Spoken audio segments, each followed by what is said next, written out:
Now, for more on this, joining me is Eleanor Clift. She's a political columnist for the Daily Beast. Eleanor, thanks so much for your time.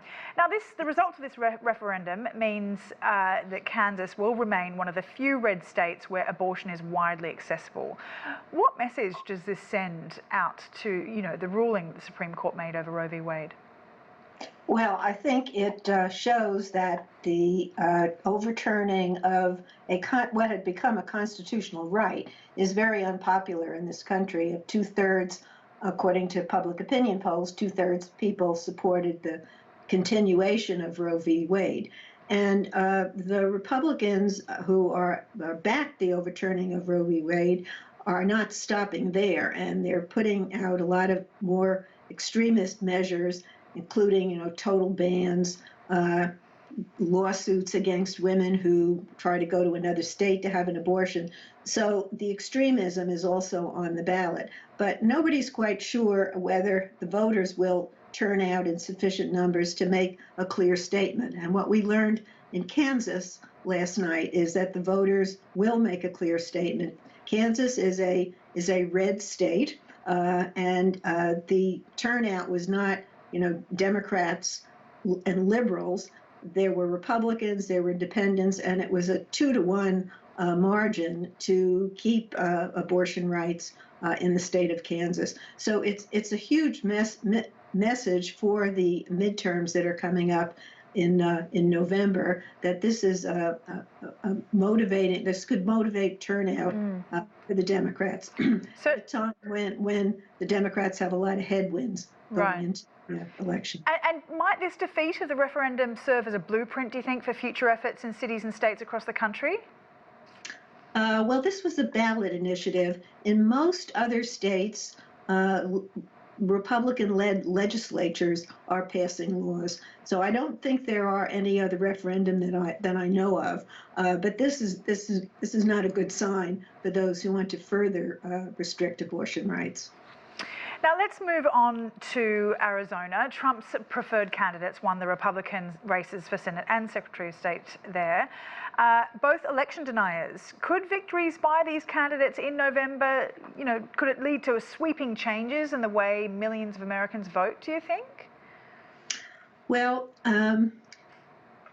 Democrats think that the election deniers that have won their nominations with the former president's backing are too extreme for the general population that votes in November. So, and I think Republicans, moderate Republicans, are nervous that the former president has had too much of an impact on the current elections, seeking to redress his grievances from the 2020 election.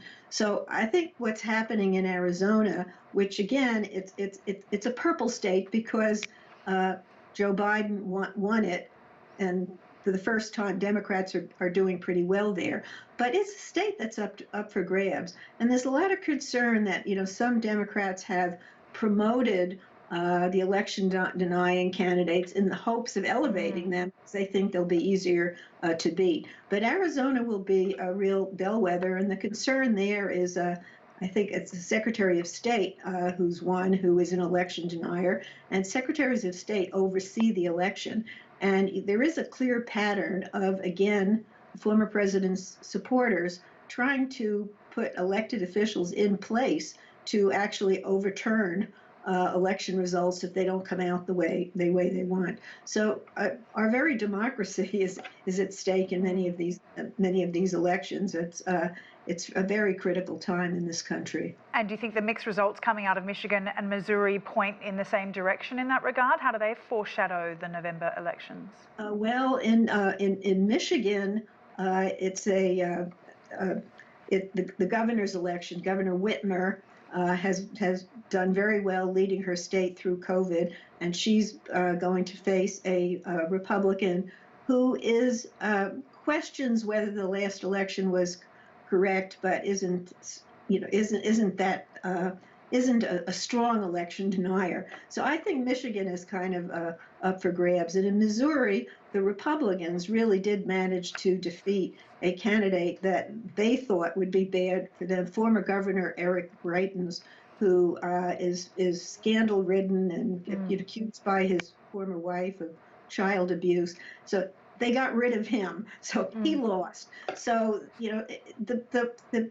primaries did wash out some characters that really don't deserve to be in elected office, but they elevated some people that are going to make it a very clear choice in November between those who believe the 2020 election was legitimate and the president we have in the White House is legitimate, and extremism on abortion, and the other side. The choice could not be clearer. And in a year when the Republicans were poised really to sweep the congressional elections because of rising inflation and displeasure with President Biden, the Republicans have basically confused their own success by elevating all these peripheral issues. Certainly is going to be an interesting election indeed. Eleanor Clift, thank you very much for your time.